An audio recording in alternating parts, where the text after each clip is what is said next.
Rustenburg Girls Junior School is rebuilding its brand. Killing two birds with one stone, the school celebrates its 128 years of existence and International Education Month under the theme of transformation and diversity.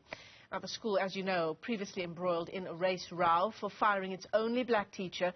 It's now implemented a diversity and transformation plan employing more black teachers and other staff members. Nasiphi is there for us this morning. And Nasiphi, as we introduce the story, the big question, of course, that comes to mind is that this is long overdue. Why has it taken Rustenburg Girls this long? Well, Michelle, I have the principal here, Belinda Petersen, who will be definitely answering that question. And as you rightfully put it, the school implementing that diversity and transformation a policy following having employed a consultant following that 2018 racial row, following that firing of Newzroom, the only black teacher at the school. And we do know that she was also a former student at the school. But I'm joined here by the principal, Belinda Petersen. Thank you so much for your time. 120 years of the school's existence, and only now, employing, or rather actively employing people of color.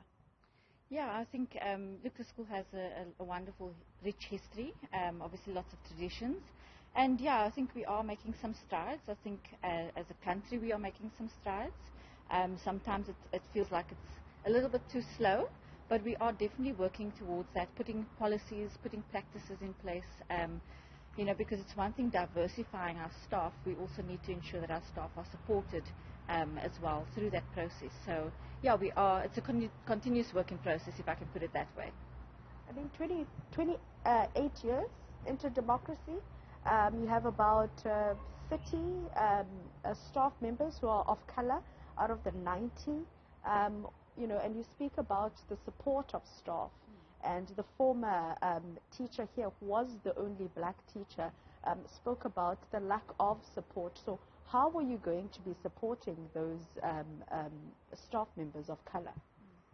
I think it's really about building a sense of community, because obviously we don't want people to feel like they're being marginalized in the opposite sense of the word, sort of being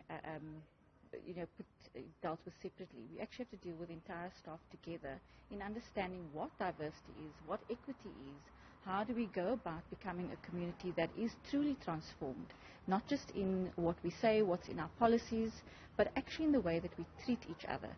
And so it is actually about working with the entire staff around developing those practices and those attitudes, because that's really when transformation is happening.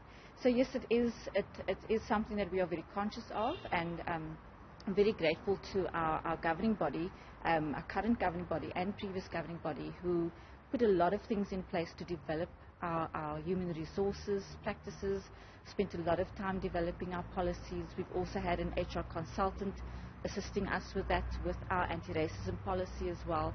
And so I really feel like we have sort of the framework in place, and we're now working at the practice and the attitudes and beliefs that go with that. Your tenure fell just months after the racial row of Newzroom, the only black teacher that was fired in 2018. You were employed in 2019. What challenges have you had to encounter, taking up office at the school following that incident? Yeah. Look, I think in any school it's a challenge. Every school has its own contextual challenges, and I think for me, just stepping into the space, I was very welcomed. But obviously there are lots of things with every school that we need to work on and improve. And really it's about building that sense of community and ensuring that people feel like they belong here. And we often just speak about the learners, but it's also about the staff, that all our staff feel that they're part of the staff, that they have an equal voice, that they can share what they think, but that they feel a sense of belonging here, that they don't feel like they are marginalized or isolated or their voice doesn't matter. And so for me that is really important, is ensuring that there is equity. And so it's a continual, as I said, it's a work in progress, and we are very intentional about it. speaking about intention and making everyone feel like they belong here, how is the diversity and transformation policy trickling down to the learners? I think as teachers and as staff generally, because it's non-teaching staff as well in schools, I think we've just become a lot more aware of the smaller things, the little things that we might assume is not that big or not that important, like being able to pronounce names correctly and practicing that, you know, because a name is someone's identity, and even for a child. So that was something that we focused on last year, is actually taking the time and effort to learn children's names properly, to learn other staff members' names properly, to pronounce it correctly. And it sounds so small, but it's actually not.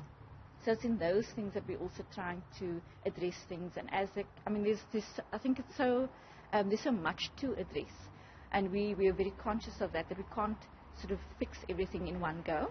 And so we are working on those things. We're working on ensuring that our girls have access, but also what does that access mean? So if they have access to sport, do they have the necessary equipment to be able to play that sport or cultural activities? So it's not just about diversifying in terms of the numbers, but it's also about diversifying and giving access in the broader sense. And I think that's where we as a school are focusing on, not just the numbers. It's not a numbers game for us. It's actually the attitudes, the beliefs, the core of what we are doing, and to build that sense of community and sense of belonging. Thank you so much, Belinda Petersen, there, the principal of Rustenburg Girls.